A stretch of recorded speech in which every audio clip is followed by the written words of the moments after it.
নমস্কার বন্ধুরা, বেঙ্গলি কিচেনে আমি আজকে আবারও চলে এসেছি। আর আজকে আমি পমফ্রেট মাছের সর্ষে পোস্ত করে দেখাবো।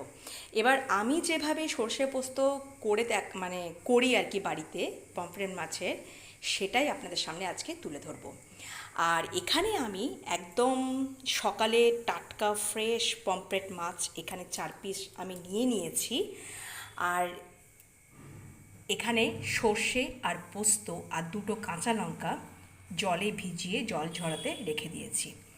এবার যেটা করব, প্রথমে নুন হলুদ দিয়ে এটা প্রথমে আগে তো ক্লিন করে তো ভালো করে পরিষ্কার করে ধুয়ে জল ঝরিয়ে মাছটাকেও একদম সুন্দরভাবে রেখে দিয়েছি, মানে একদম ইয়ে করে। এবারে আমি এটাকে নুন হলুদ মাখিয়ে প্রথমে এটাকে ভেজে নেব। আমি নুন হলুদ দিয়ে রেখে দিয়েছি, এটাকে মেখে নেব। তার আগে এখানে গ্যাসে কিন্তু কড়াই বসিয়ে দিয়ে কড়াইটাকে গরম করতে দিয়ে তেলও আমি কিন্তু গরম করতে বসিয়ে দিয়েছি। এখানে আমি সর্ষের তেল নিয়েছি 1.5 টেবিল চামচ মতন, 1 চামচ মানে 1 টেবিল চামচ তো নিয়েছি, আর একটু নিয়েছি। আর সাদা তেলের পরিমাণটা আমি 3 টেবিল চামচ নিয়ে নিয়েছি। আপাতত মাছগুলোকে ভেজে নেব, তেলটা গরম হোক। আর আমি কি করব, এই নুন হলুদ মাখানো মাছটাকে নুন হলুদ দিয়ে সুন্দর করে এখন মাখিয়ে নেব। তারপরে এটাকে মাছগুলোকে ভেজে নেব। আর একদম সকালে একদম ফ্রেশ মাছ, পমফ্রেট মাছ আমি যেভাবে করি বাড়িতে সেইভাবেই আপনাদের সামনে তুলে ধরছি।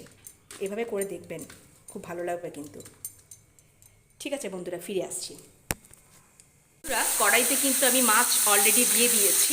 এবারে এই মাছগুলোকে একটু সুন্দর করে ভেজে নিয়ে ফিরে আসছি।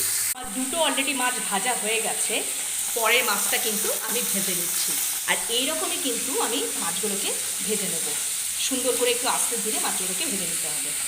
আমার কিন্তু একদম মাছগুলো পুরো সুন্দর করে ভাজা হয়ে গেছে।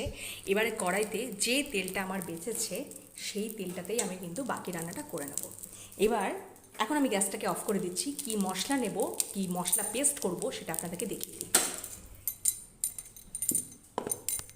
এখানে বন্ধুরা আমি কয়েক টুকরো আদা নিয়ে নিয়েছি, ঠিক আছে।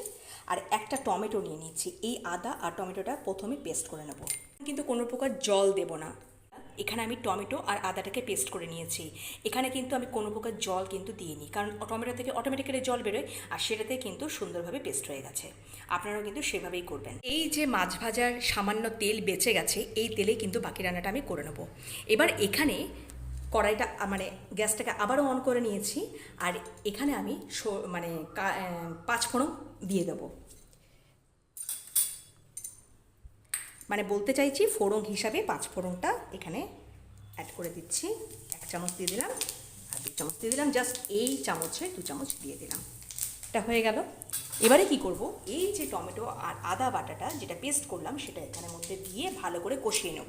আর আদা পেস্টটা কিন্তু এখানে ছেড়ে দিয়েছি। এবারে আমি লবণ আর হলুদ অ্যাড করে অনুযায়ী আমি লবণ অ্যাড করে নিয়েছি, আর হলুদও সামান্য দিয়ে নিয়েছি। এটা ভালো করে কষাবো। তার আগে আর একটা পেস্ট আমি রেডি করে নেব। এটা হোক ততক্ষণ, এটা কুক হতে থাকুক। লো টু মিডিয়াম ফ্লেমে রেখে দিয়ে আমি এটাকে কুক করতে দিয়েছি। এবারে যেটা করব, এখানে যে সর্ষে কালো সর্ষে আর পোস্ত দানা আর 2টো কাঁচা লঙ্কা জলে ভিজিয়ে জল ঝরিয়ে রেখে দিয়েছি, সেটাকে এখন পেস্ট করে নেব। আপনারা এখানে চাইলে সাদা সর্ষেও ব্যবহার করতে পারেন, কিন্তু আমি কালো সর্ষে ব্যবহার করছি। আর এখানে আমার 4 পিস যেহেতু মাছ, তাই পরিমাণ মতন আমি পোস্ত এবং সর্ষে নিয়ে নিয়েছি। সর্ষে আমি 4 চামচ নিয়ে নিয়েছি, আর পোস্তটা মোটামুটি 6 চামচ তো নিয়েইছি। এইভাবে কিন্তু আপনারা য পিস মাছ নেবেন সেই মতন করে একটা আন্দাজ অনুযায়ী কিন্তু সর্ষে আর পোস্তটা নিয়ে নেবেন। এখানে আপনারা সাদা সর্ষে কালো সর্ষে একসাথেও সাদা সর্ষে কালো সর্ষে প্লাস পোস্ত এটাও ইউজ করতে পারেন। আবার শুধু কালো সর্ষে দিয়ে পোস্ত দিয়েও কিন্তু ব্যবহার করতে পারেন, আপনাদের খুশি, আপনাদের পছন্দ অনুযায়ী। এবার এটাকে আমি পেস্ট করে নিই, দিয়ে দিলাম বাটিতে। আর সামান্য একটু জল দেব, এই যে জল দিয়ে দিলাম। এবার এটাকে পেস্ট করে ফিরে আসছি। সর্ষে আর পোস্তটা কাঁচা লঙ্কা দিয়ে একদম পেস্ট করে নিয়েছি। এবার এটা এখানে দিয়ে দেব।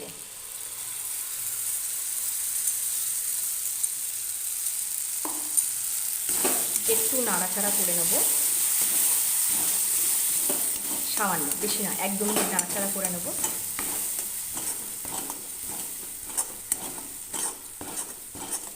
এবার মাছগুলো ওপর থেকে দিয়ে দিচ্ছি।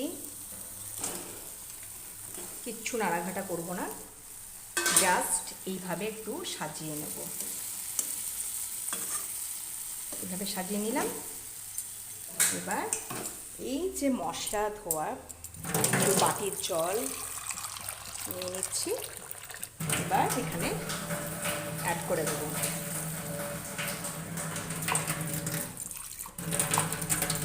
আর একটু নিয়ে নিলাম। আমি কিন্তু একদম ওই মশলা ধোয়া বাটির জলটা দিয়ে দিয়েছি।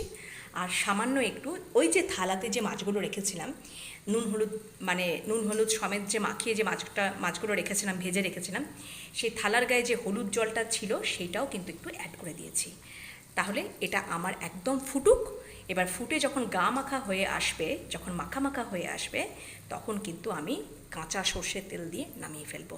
তাহলে এটা হতে থাকুক, যতক্ষণ না ওই একটু গা মাখা হয়ে না আসছে, ততক্ষণ না আমরা অপেক্ষা করছি।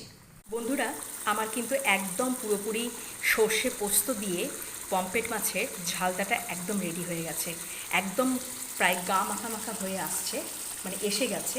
এবারে আমি সর্ষের তেল, একটু কাঁচা সর্ষের তেল ওপর থেকে ছড়িয়ে নেব। তারপরে গ্যাস অফ করে একটা জায়গায় ঢেলে নিয়ে পরিবেশন করে আপনাদের সামনে নিয়ে আসছি। বন্ধুরা, আমার কিন্তু একদম পুরো পরিবেশনের জন্য রেডি হয়ে গেছে সর্ষে পোস্ত দিয়ে পমফ্রেট মাছের ঝালদা। তো কত সহজে আর কত সুন্দরভাবে, কত কম সময়ের মধ্যে তৈরি হয়ে গেল এই রেসিপিটি। আপনাদের জন্যে আপনাদের যদি এইটা ভালো লেগে থাকে, এই রেসিপিটি পদ্ধতিটি ভালো লেগে থাকে, তাহলে অবশ্যই লাইক, কমেন্ট আর শেয়ার করে দেবেন। আর সাবস্ক্রাইব তো করেই দেবেন আমার চ্যানেলটিকে। আর আবারও ফিরে আসবো নতুন কোনো রান্না নিয়ে। আজকের মতন সবাই ভালো থাকবেন, সুস্থ থাকবেন। টাটা।